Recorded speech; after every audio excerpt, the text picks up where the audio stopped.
This show is sponsored by ExpressVPN. Protect your secure financial details. Don't let hackers get them.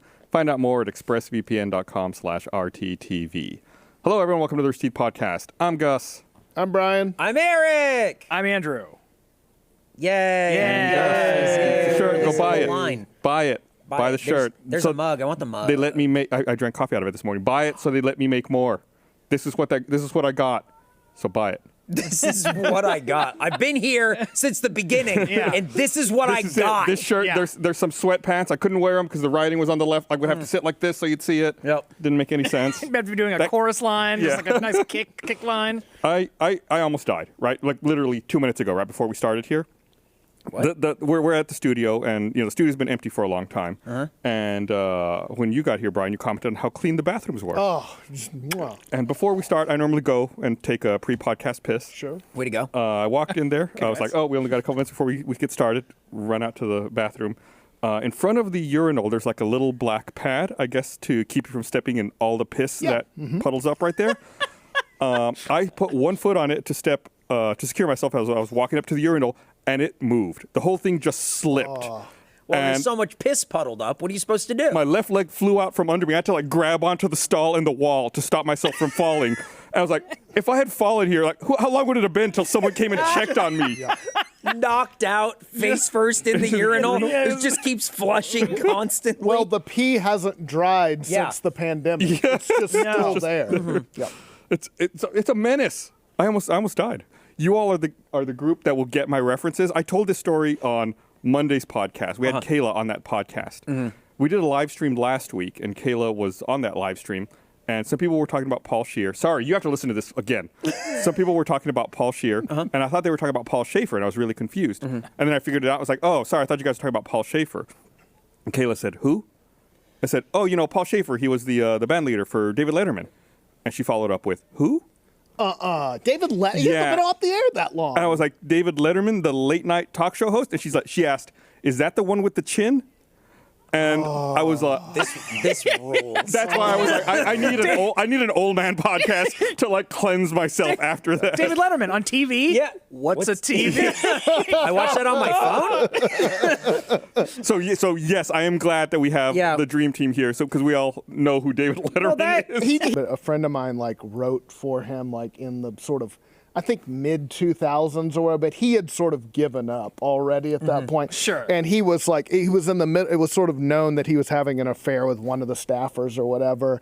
And so they would spend all day writing comedy for him. He would come out after he was done, just strike all of it and just sort of go improv basically, or just all the shit they've been working on done out the door. Why have writers at that point? Yeah, no, Toss it, they were riffing. just Dump it. we're going to do the mailbag. I'm going to talk to Paul, and we'll get to and Stupid then people tricks. bring on Tom Hanks. Let's go home. Yep. We're good. White Stripes will come out, play a song. Let's go. Let's go. It's fine. We're going to have the Black Crows on for the 30th time. Now we're talking. Hey, Gracie, do you know who Paul Schaefer is? No. Okay, thank you. Gracie is our new intern, broadcast producer intern. This is her first Do you know who David Letterman is? Okay. All right. God. She does work in broadcast. Yeah. You know what I don't understand? Deodorant. I couldn't even... do you know what I don't understand? What the fuck are you talking about? Here's the deal. I feel like it's one of those things that nobody ever explained to me. It's just one day you go through puberty and your parents are like, you smell bad, start using this. Yep. And then it's have I been using it wrong for 30 years now? Because first of all, there's so many different kinds of deodorant. Right. And I lately I've been in my own head about it. Are you supposed to put the deodorant on after you have your shirt on, or do you put it on first and then put the shirt on? But then how do you keep the shirt clean? Right. I use one that's a gel. Do I have to let my armpits dry and then put my shirt on? Because then you get the goop all in your underarms of your shirt. And you eventually ruin shirts like this because they get stained. That's the problem. So it's there's just so many assumptions that I've made about deodorant over the years that I don't know. And then recently I found out I've been using women's deodorant for 5 years. I didn't know this. I ordered some on Amazon and they changed the description so it says women's deodorant on it. This is what happens when you liberals take over. This is what we get. Men using women's deodorant. But then what's the point? Like, what's different about women's deodorant than men's deodorant? Right. It's like, it works fine. Have you ever run out of soap and you have to use your significant other's like body wash or something, and you're like, this is nice. It's great. Like, why don't I smell like flowers all day? And they're This all is great. and like the I don't want to smell like leather and bullwhip. And that's the thing is like women's deodorant is called secret. It's like something that's like you whisper. It's very hush and arcane. Like men's, it's like yours. gunmetal. Yeah. Like it's like why do I need this Speed stick? Yeah. speed stick? Right. Whoa, X. Speed Stick is sick. I use Speed Stick, and that's a cool as hell name. Yeah. Yo, this is for speed. This is the deodorant that makes you go fast. Old Spice, vomit and pine needles, bitch. I was walking in my house, and I was thinking about how excited I was about the new He-Man Netflix show that's coming out. Yeah. And then I thought, when my dad was my age, I was 22 years old living in an apartment in South Austin. So I can't imagine my dad walking through his house being like, oh, He-Man's coming back. That's really cool. Being happy that Howdy Doody is being rebooted or something. Like, yeah.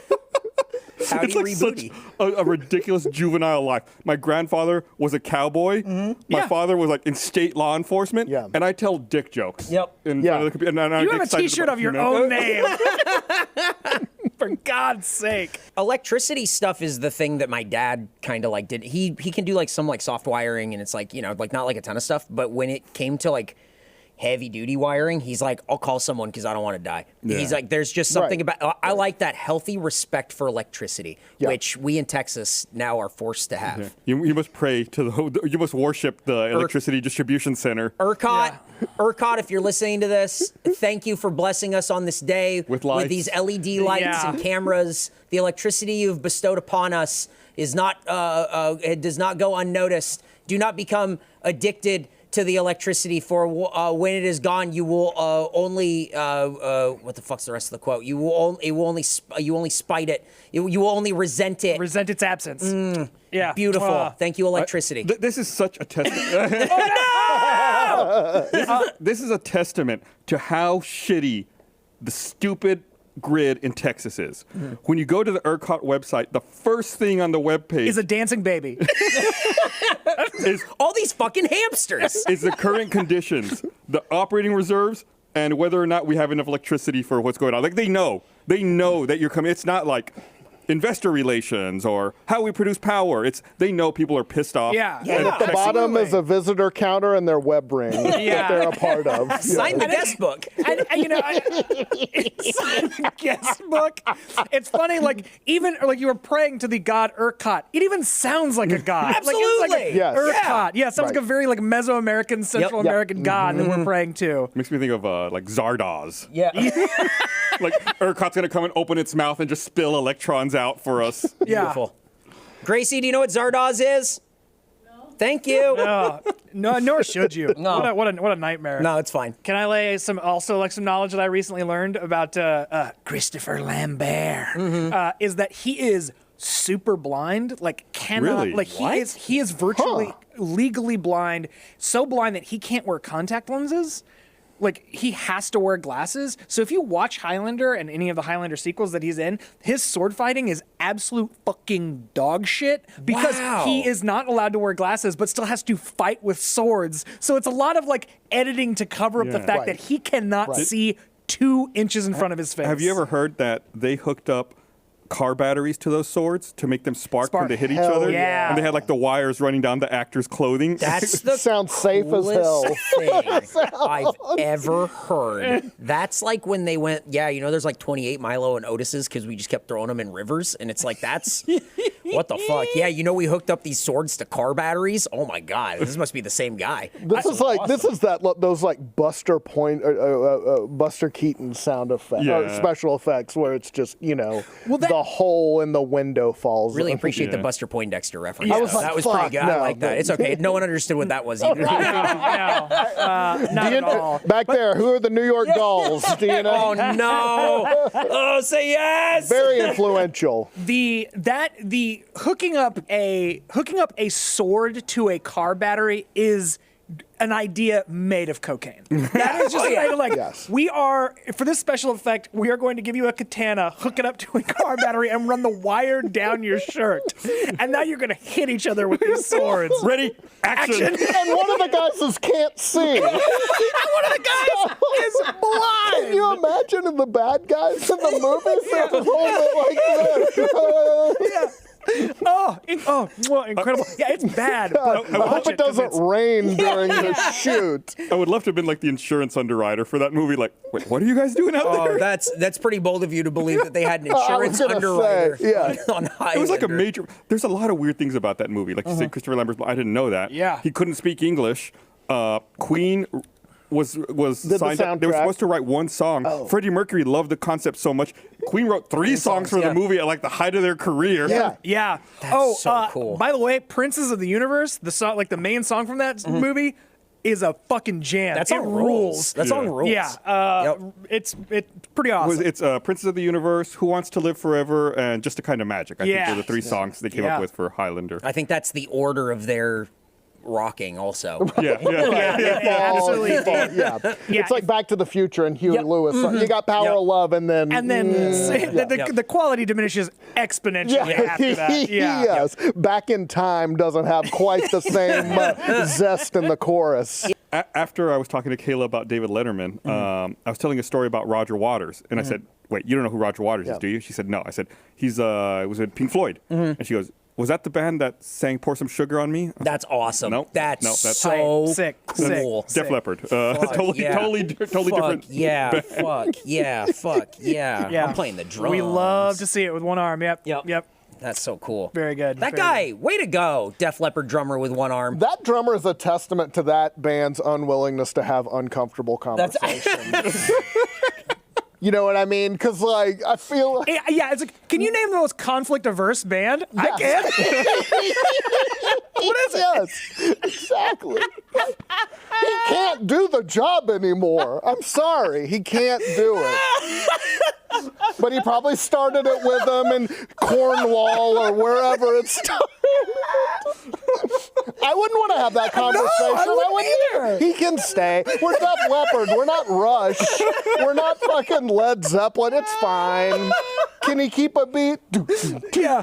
That's fine. Great. We'll get him a bunch of pedals. He'll learn how to use his feet. It's fine. Oh, man. I know you're doing stand-up again, and I don't know that there's a whole big wheelhouse for Def Leppard bits anymore, but fuck, man, you got to put that in something. That was fucking I'll good. God being out of damn. sync has never stopped me from being...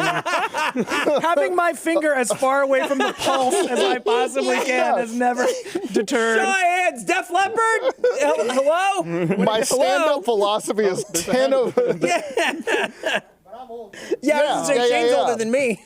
Yeah, my stand-up philosophy is 5 dudes in the back will really Yeah, oh, like yeah, this. that's all you will come need. up to me in tears Yeah. and want a hug. What's a 10%er of a 10%er? That's my niche. Conflict-averse man. Well, So fucking funny. I'm not gonna tell him. You tell him. I'm not telling. Fuck. Or maybe he'll go away on his own.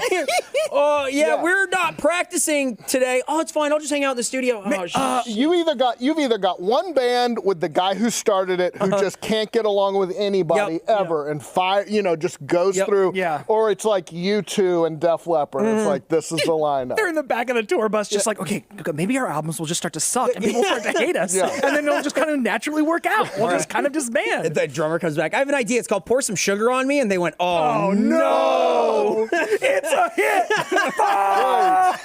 But it can't be heavy enough to where you need 2 arms no. to pour the sugar on. You'll need the- Little 5-pound bag. That's what I was going for. Yeah. Maybe that you put in your iced tea or something, not a big bag. Oh Yeah. man! Oh, that's so. I love this bit. This rules. Oh man, I'm so happy. Tune in. Give us a thumbs up if you appreciate the Def Leppard Yeah. humor. If you're a big fan of Def Leppard. Leave us a comment man. down below. I saw Selena in concert once. Does that That's count? actually That's rules. awesome. That's good. Man. So South Texas rules. Yeah. If you watch the Selena Netflix show, the town I grew up in, it gets featured in that Netflix series. as the town she will never go back to because everyone fights and it's super violent.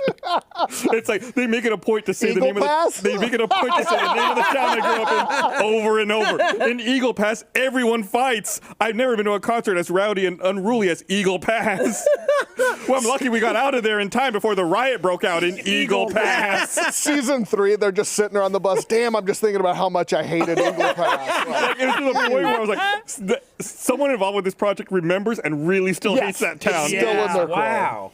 I got put on the spot having to pump gas. Old show. Because I was going, like, there was this girl from, like, church, and we were, like, together, but, like, I guess boyfriend and girlfriend, but, like, you know, whatever that entails. We were with her mom. She was driving us somewhere. She pulled in the gas station, and her mom was like, oh, Brian, can you pump the gas? No, same thing. Like, I knew to get the pump out, and I knew to, you know, and she popped it, and I looked at her, and I was like, is this how it works? And I squeezed it, and just gas. I don't think it got her, but she screamed. Of course. And, like, got out of the way, and I was like, oh, okay, that's how the gas works. And then I sort of filled it up, but that was the first time I pumped gas. When I think of Gen X, Brian, you are the most Gen X man I think I know. Like, when I think of Generation X, I think of Brian Gaar. Why do you say that? I don't know. There's just something about, like, your Twitter and everything where I go, it's a Gen X guy right there, man. Just That's impotent rage.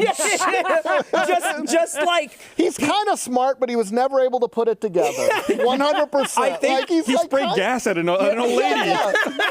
He's funny, but not super funny. I think what it is, it's that there's people fighting like on like these front lines, and then you're kind of on a hill, just kind of like lobbing shots and going, got him. No, I mean like king of like hanging back in the cut. Yeah. Like I'm not beautiful. like, just like the best place you want to be, frankly. It is. It's the funny to the five guys in the back. That's Gen X to me. Yes. That Yes. is. Yep. I was born in '86. So I'm like right on that cusp. It's like that millennial. I think it's geriatric millennial. Elder millennial or whatever. Because they I call it, remember yeah. the day I got the internet. Like I remember that happening. Right. You remember like pre-internet? Oh yeah. Well, yeah. Yes. Yeah. Yeah. I remember riding a bike. It's stuff like that. So when I think of like when I was younger, it was always like, man, I think everyone does this. Where it's like born in the wrong generation, should have been Gen X, and then now it's like I don't think I had what it takes to be one of the Gen X guys. I couldn't sit back. It's that sitting like just deep in the cut. Like I don't think I have that. Yeah, spend the first 20 years of your life without internet. Yeah. You're like, boy, the world sure is weird. Wish I'm in an argument with someone about something, but the library's closed, so we can't settle this. Gen X really feels like they discovered the problem. Yeah. Like they were the first one who Yes. noticed things were fucked up. Yes. Uh-huh. It's just like, and wear that as a fucking badge. Yeah. They just like, we were the first generation to know that things weren't okay. Like, Definitely. like that is something. What did you do to address it? We talked about it. we talked Yes. about it. What do you mean we had the real world? What do you mean? What did we do? Puck was there. Yeah. From like the beginning of the millennium, just like things got very atomized very quickly, Yeah. and like so like broad cultural shifts in style, music, everything like that got very, I mean, for better or worse, like very individualized. And so like Yeah. there weren't like I think that like the bigger shifts and stuff that like you saw in the 90s with, I mean, the like resurgence of swing or like the Latin invasion. There or was these still kind of a things- central pop culture. Yeah. And then it got, much like a stockbroker in Tower 2, it got atomized after. Jesus. Boy. Oh my God. It only took 20 years. We're there. Yeah, right. 20 years we can do that. I think. Yes! Wow. Boom! Wow. Well, Gus, what do you think? Yeah. I don't know how to segue out of that. All right. We'll be back again live next week. Thanks for watching. Bye.